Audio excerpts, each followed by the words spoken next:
Uh, Materi selanjutnya terkait menyusun dan menyajikan laporan hasil penelitian. Menyusun atau menyajikan laporan hasil penelitian itu tidak jauh beda seperti kita menyusun makalah, namun ini lebih rinci, yang dimana susunan laporan penelitian itu pertama ada sampulnya. Sampulnya itu judul, nama peneliti, terus instansinya, misalnya SMA 3 Selong gitu. Lalu setelah sampul, lembar pengesahan. Lembar pengesahan ini biasanya jika kita melakukan penelitian dari sumber dananya dari bantuan atau beasiswa gitu. Itu wajib pakai lembar pengesahan. Lalu ditandatangani oleh kepala sekolah, oleh guru. Selanjutnya kata pengantar, daftar isi, daftar tabel jika ada. Setelah itu baru bab 1. Bab 1 itu pendahuluan, terdiri atas latar belakang, rumusan masalah, tujuan, dan manfaat penelitian. Lalu bab 2 itu kajian teoritis, teori yang kita gunakan itu apa, ditaruh di bab 2. Bab 3 metodologi penelitian, kira-kira metode yang kita gunakan dari penelitian itu apa, pendekatannya apa, kuali atau kuanti, metodenya apa, terus sumber datanya apa, terus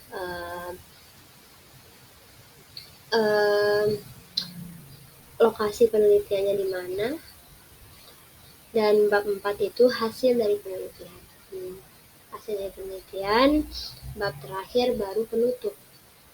Dan selanjutnya jangan lupa sumber referensi, daftar pustaka, dan lampiran-lampiran. Lampiran-lampiran itu bisa dimasukkan dokumentasi, kegiatan, atau selama proses penelitian. Dan yang terakhir biodata penulis, biodata dari peneliti itu sendiri.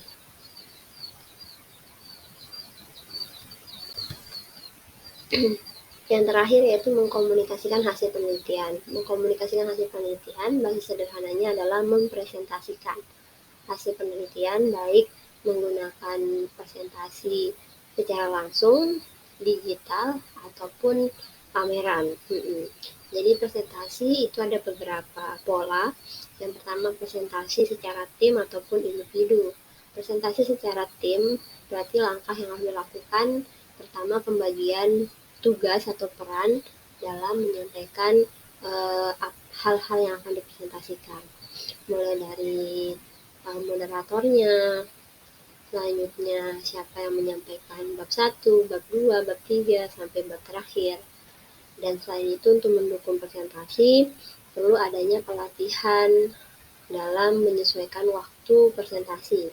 Karena biasanya dalam presentasi penelitian itu menggunakan batasan waktu, misalnya 10 menit presentasi. Dan untuk mendukung presentasi juga diperlukan PowerPoint yang memaparkan hasil penelitian, dan bisa juga diperkuat dengan adanya prototype. Prototype itu artinya miniatur hasil dari penelitian. Prototype itu bisa berupa dokumentasi, bisa berupa poster, bisa berupa video, dan kalau penelitiannya eksperimen itu bisa berupa miniatur inovasi atau ide yang ditawarkan. Selain itu, mengkomunikasikan hasil penelitian juga bisa menggunakan pameran hingga menampilkan poster dan menyampaikan secara rinci hasil dari penelitiannya, ataupun bisa menggunakan FGD. FGD itu lingkaran kecil, lingkaran diskusi untuk mendiskusikan hasil dari penelitiannya. Selanjutnya mungkin hanya itu yang dapat saya sampaikan. Di gambar terakhir ini merupakan gambar kenang-kenangan saya semasa kuliah. Cukup terkenang karena menjadi hal yang istimewa bagi saya untuk bisa ikut serta dalam ajang penelitian secara nasional yang diadakan oleh Kementerian Pendidikan dan mewakili UNRAM untuk mengikuti ajang tersebut secara nasional.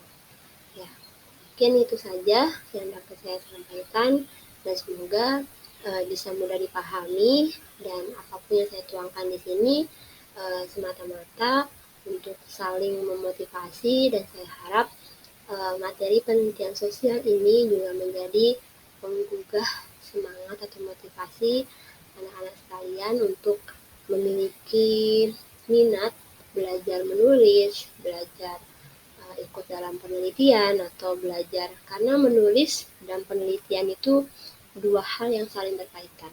Dengan kita mampu menulis, maka mendukung kita dalam melakukan penelitian. Oke, mungkin hanya itu saja dari saya.